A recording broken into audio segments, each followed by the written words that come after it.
누가복음 16장. 예수께서 제자들에게 말씀하셨다. 어떤 부자에게 관리인이 있었다. 관리인이 직위를 남용해서 사사로운 지출이 크게 늘고 있다는 보고가 주인에게 들어갔다. 그래서 주인은 그를 불러들여 말했다. 너에 대해 들려오는 이야기가 어찌 된 것이냐. 너를 해고하겠다. 내가 내 장부를 철저히 감사해 볼 것이다. 그러자 관리인은 속으로 말했다. 관리인 일을 잃었으니 이제 어쩌지? 막노동을 하자니 힘이 없고 국어를 하자니 자존심이 상하고 그렇지 좋은 수가 있다. 이렇게 하자. 그러면 내가 거리에 나앉더라도 사람들이 나를 자기 집에 들여줄 것이다. 관리인은 곧장 행동으로 옮겼다. 그는 자기 주인에게 빚진 사람들을 한 사람씩 불렀다. 처음 온 사람에게 관리인이 말했다. 내 주인에게 진 빚이 얼마요? 그가 대답했다. 올리브 기름 100통입니다. 관리인이 말했다. 지금 당장 여기 앉아서 당신 서류에 50이라고 쓰시오. 다음 사람에게 말했다. 당신은 무슨 빚을 졌소? 그가 대답했다. 밀 100부대입니다. 그가 말했다. 당신 서류를 가져다가 80이라고 쓰시오. 자, 여기에 놀라운 소식이 있다. 주인은 이 부정직한 관리인을 칭찬했다. 왜 그랬겠느냐? 그가 제 앞가림을 할 줄 알았기 때문이다. 세상 물정에 밝은 사람들이 이 점에 있어서는 법을 잘 지키는 시민들보다 영리하다. 그들은 늘 빈틈이 없고 온갖 수단을 꾀하며 수완을 발휘해서 살아남는다. 나는 너희도 그런 식으로 옳은 것을 위해 영리해지기를 바란다. 모든 역경을 생존을 위한 창조적인 자극제로 삼고 가장 본질적인 것에 너희 관심을 집중하여라. 그러면 너희는 선한 행동에 만족하면서 그저 그렇게 사는 것이 아니라 참으로 살게 될 것이다. 예수께서 계속해서 말씀하셨다. 너희가 작은 일에 정직하면 큰 일에도 정직할 것이다. 너희가 작은 일을 속이면 큰 일도 속일 것이다. 너희가 작은 일에 정직하지 못하면 누가 너희에게 가게를 맡기겠느냐. 두 명의 사장을 위해 일하는 직원은 없다. 하나는 미워하고 하나는 사랑하거나 하나는 떠받들고 하나는 얕보게 된다. 너희가 하나님과 은행 둘 다를 섬길 수는 없다. 돈을 밝히는 무리인 바리새인들이 이 말씀을 들었다. 그들은 눈을 부라리며 그분을 현실을 모르는 대책 없는 사람으로 치부해버렸다. 그러자 예수께서 그들에게 말씀하셨다. 너희는 다른 사람들 앞에 자신을 그럴듯하게 보이는 데는 달인이다. 그러나 하나님은 겉모습이 아니라 내면을 보신다. 이 사회가 보고 대단하다고 이르는 것을 하나님은 꿰뚫어 보시고 터무니없다 하신다. 하나님의 율법과 예언자는 요한에서 절정을 이루었다. 이제 하나님 나라의 기쁜 소식이 전파된다.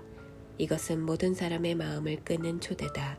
하나님의 율법이 한 글자라도 닳아 없어지기 전에 먼저 하늘이 풀어지고 땅이 녹아내릴 것이다.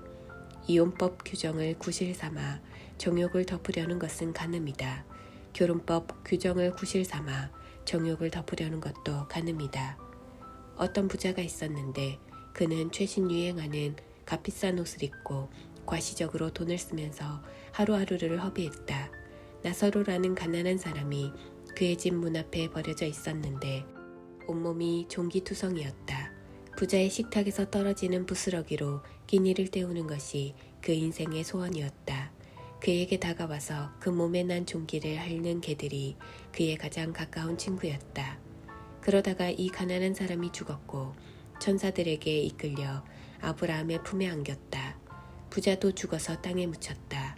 지옥에서 고통받던 부자가 눈을 들어 멀리 있는 아브라함과 그 품에 안긴 나사로를 보았다. 그가 외쳤다. 아버지 아브라함이여, 불쌍히 여기시고 자비를 베풀어 주십시오. 나사로를 보내서 그 손가락에 물을 찍어 제 혀를 시원하게 해주십시오. 제가 이 불 속에서 몹시 괴롭습니다. 그러자 아브라함이 말했다. 얘야, 너는 사는 동안에 좋은 것을 받았고 나사로는 나쁜 것을 받았다는 사실을 기억하여라. 여기는 그렇지 않다. 여기서는 그가 위로를 받고 너는 고통을 받는다. 게다가 너희와 우리 사이에 큰 수렁이 있어서 우리 쪽에서 너희에게 가고 싶어도 갈 수 없고 너희 쪽에서도 아무도 우리에게 건너올 수 없다. 부자가 말했다. 그러면 아버지, 부탁이 있습니다. 5 형제가 있는데 아버지 집으로 나사로를 보내주십시오.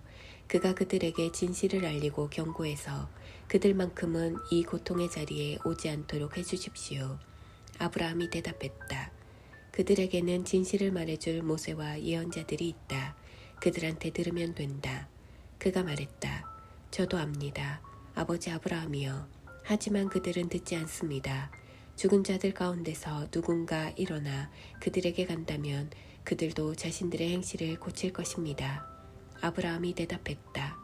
그들이 모세와 예언자들의 말을 듣지 않는다면 죽은 자들 가운데서 살아난 사람도 그들을 설득할 수 없을 것이다. 17장. 예수께서 제자들에게 말씀하셨다. 힘든 시련과 유혹이 오게 마련이지만 누구든지 그것을 초래하는 자는 불행하다. 이 사랑스러운 어린아이들 가운데 하나를 괴롭히느니 차라리 맷돌을 목에 두르고 깊은 바다를 헤엄치는 편이 낫다. 조심하여라. 내 친구가 잘못하는 것을 보거든 바로 잡아주어라. 그가 내 지적에 응하거든 용서하여라. 설령 너에게 하루에 7번 되풀이해서 잘못하더라도 그가 7번 미안하네, 다시는 그러지 않겠네 하거든 용서하여라. 사도들이 주님께 다가와서 말했다. 우리에게 더 큰 믿음을 주십시오. 그러자 주님께서 말씀하셨다. 너희에게 필요한 것은 더 큰 믿음이 아니다. 더 큰 믿음도 없고 더 작은 믿음도 없다. 너희에게 나달 하나만한 믿음, 깨알 만한 믿음만 있어도 너희가 이 뽕나무더러 가서 호수에 뛰어들어라 하고 말할 수 있다. 너희가 말하면 그렇게 될 것이다. 너희 가운데 누가 종이 있는데 그 종이 밭을 갈거나 양을 치고 나서 들어왔다고 해보자. 너희라면 그의 겉옷을 받아주고 식탁을 차려주며 그에게 앉아서 먹어라 하겠느냐. 오히려 저녁을 준비하여라. 옷을 갈아입고 내가 커피를 다 마실 때까지 식탁에서 시중 들어라. 그런 다음에 부엌에 가서 저녁을 먹어라 하지 않겠느냐. 종이 당연히 해야 할 일을 했다고 특별히 감사를 받더냐. 너희도 마찬가지다. 너희도 당연히 해야 할 일을 끝내고 나서 일을 마쳤습니다. 명령하신 대로 우리가 했습니다. 하고 말하여라. 예수께서 갈릴리 예루살렘으로 가시는 길에 마침 사마리아와 갈릴리 경계를 넘어가셨다. 예수께서 한 마을에 들어가시다가 나병 환자 10명을 만나셨다. 그들은 거리를 두고 서서 목소리를 높여 외쳤다. 주 예수여, 우리를 불쌍히 여겨주십시오. 예수께서 그들을 유심히 보시며 말씀하셨다. 제사장들에게 가서 너희 몸을 보여라. 그들은 갔고 가는 길에 그 몸이 깨끗해졌다. 그들 가운데 한 사람이 자기가 나은 것을 알고는 하나님께 소리 높여 감사하고 영광을 돌리며 가던 길을 되돌아왔다. 어떻게 다 감사해야 할지 몰랐던 그는 예수의 발 앞에 무릎을 꿇었다. 그는 사마리아 사람이었다. 예수께서 말씀하셨다. 10사람이 낫지 않았느냐? 9사람은 어디 있느냐? 돌아와서 하나님께 영광을 돌린 사람이 이 이방인 말고는 아무도 없느냐? 예수께서 그에게 말씀하셨다. 일어나 가거라. 내 믿음이 너를 낫게 하고 너를 구원했다. 바리새인들이 하나님 나라가 언제 오는지 따져 묻자 예수께서 대답하셨다. 하나님 나라는 너희가 달력을 보고 날짜를 세고 있다고 해서 오는 것이 아니다. 누가 여기를 보아라 하거나 저기 있다 한다고 해서 오는 것도 아니다. 이유가 무엇이겠느냐? 하나님 나라는 이미 너희 가운데 있기 때문이다. 예수께서 계속해서 제자들에게 말씀하셨다. 너희가 인자의 날들 중에 단 하루라도 보고 싶어 애타게 사모할 때가 오겠으나 보지 못할 것이다. 사람들이 너희에게 저기를 보아라 하거나 여기를 보아라 할 것이다. 그런 허튼 말에 절대 속지 마라. 너희가 보러 나간다고 해서 인자가 오는 것을 볼 수 있는 것은 아니다. 인자는 올 때가 되면 온다. 번개가 한 번만 쳐도 온 하늘이 환해지지 않느냐. 인자의 날도 그럴 것이다. 그러나 먼저 인자가 많은 고난을 당하고 이 시대 사람들에게 버림받아야 한다. 인자의 때도 노아의 때와 똑같을 것이다. 노아가 방주에 오르던 그날까지도 사람들은 모두 평소처럼 지내며 시시덕거리고 즐겼다. 홍수가 나서 모든 것을 쓸어버릴 때까지 그들은 아무런 낌새도 채지 못했다. 롯의 때도 마찬가지였다. 롯이 소돔에서 나오고 화염이 폭풍처럼 쏟아져 모든 것을 바싹 태우던 그날까지도 사람들은 평소대로 시시덕거리고 즐겼다. 인자가 나타나는 때도 그처럼 갑작스럽고 전면적일 것이다. 그날이 올 때에 너희가 마당에서 일하고 있거든 무엇을 가지러 집으로 들어가지 마라. 밭에 나가 있거든 겉옷을 가지러 돌아가지 마라. 롯의 아내가 어떻게 되었는지 기억하여라. 너희가 너희의 목숨을 붙잡고 매달리면 목숨을 잃겠지만 그 목숨을 놓으면 하나님의 목숨을 얻을 것이다. 그날에 두 남자가 한 배에서 고기를 잡다가 한 사람은 데려가고 다른 한 사람은 남겨질 것이다. 두 여자가 한 부엌에서 일하다가 한 사람은 데려가고 다른 한 사람은 남겨질 것이다.